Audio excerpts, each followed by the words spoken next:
ಎಲ್ರಿಗೂ ನಮಸ್ಕಾರ. ಸ್ನೇಹಿತರೆ, ಎಲ್ಲ ಕಡೆನೂ ಬಿರು ಬೇಸಿಗೆಯ ಬಿಸಿಲಿನ ತಾಪ ಜಾಸ್ತಿ ಆಗಿದೆ.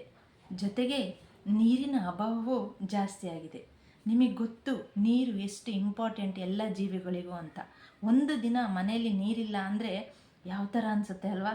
ಅದೇ ಥರ ಒಂದು ದಿನ ನೀರನ್ನು ಸೇವನೆ ಮಾಡಲಿಲ್ಲ ಅಂದರೆ ದೇಹ ಮನಸ್ಸು ಯಾವ ಥರ ಅನಿಸುತ್ತೆ? ಏಕೆಂದರೆ ಈ ದೇಹ ನಿರ್ಮಾಣ ಆಗಿರೋದೇ ಪಂಚತತ್ವದಿಂದ, ಅದರಲ್ಲಿ ಜಲತತ್ವವೂ ಒಂದು. ಹಾಗಾಗಿ ಮನುಷ್ಯ ಹೇಗಾದರೂ ಪೂರೈಕೆ ಮಾಡ್ಕೊಬಿಡ್ತಾನೆ ಅವನಿಗೆ ಬೇಕಾದಂಥ ವಸ್ತುಗಳನ್ನು.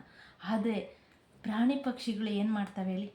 ಅದಕ್ಕೆ ಸ್ನೇಹಿತರೆ, ನಿಮಗೆ ಸಾಧ್ಯವಾದರೆ ನಿಮ್ಮ ಮನೆಯ ಹೊರಾಂಗಣದಲ್ಲಿ ಅಥವಾ ನಿಮ್ಮ ಮನೆಯ ಗ್ಯಾಲರಿಯಲ್ಲಿ ಒಂದು ಪಾತ್ರೆಯಲ್ಲಿ ಸ್ವಲ್ಪ ನೀರನ್ನು ತುಂಬಿಡಿ.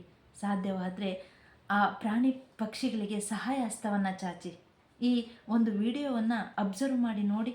ಅದರಲ್ಲಿ ಎಷ್ಟು ಆ ಪ್ರಾಣಿ ಎಷ್ಟು ತನ್ನ ಮುಗ್ಧತೆಯನ್ನು ಅದು ಆ ಮನುಷ್ಯನಿಗೆ ಕೊಟ್ಟಿದೆ ಅಂತ ನೋಡ್ತಾ ಇದ್ದೀರಲ್ಲ. ನೋಡಿ, ಇದೇ ಥರ ನಾವು ಮಾನವೀಯತೆ ಮೌಲ್ಯದ ದೃಷ್ಟಿಕೋನವನ್ನು ಬೆಳೆಸ್ಕೋಬೇಕು ಎಲ್ಲರಲ್ಲೂ. ಏಕೆಂದರೆ ಈ ಭೂಮಿ ಮೇಲೆ ಈ ಪ್ರಕೃತಿಯಲ್ಲಿ ನಮ್ಮಂತೆ ಆ ಜೀವಿಗಳು ವಾಸ ಮಾಡೋಕ್ಕೆ ಬಂದಿದ್ದಾವೆ ಅಲ್ವಾ? ಅವಕ್ಕೆ ಮಾತಾಡ್ಲಿಕ್ಕೆ ಬರಲ್ಲ. ಹಾಗಾಗಿ ನಿಮಗೆ ಸಹಾಯವಾದಷ್ಟು ಅವಕ್ಕೆ ನೀರನ್ನು, ಒಂದಿಡಿ ಆಹಾರವನ್ನು ದಿನನಿತ್ಯದಲ್ಲಿ ನೀವು ಕೊಟ್ಟರೆ ಎಷ್ಟೋ ಅವಕ್ಕೆ ಸಮಾಧಾನ ಅನಿಸುತ್ತೆ. ಮಾಡ್ತೀರಲ್ಲ? Thank you. ಆಲಯ ಮೃಗಾಲಯ ಬಾನಾಡಿಗಳ ನಿಲಯ. Thank you.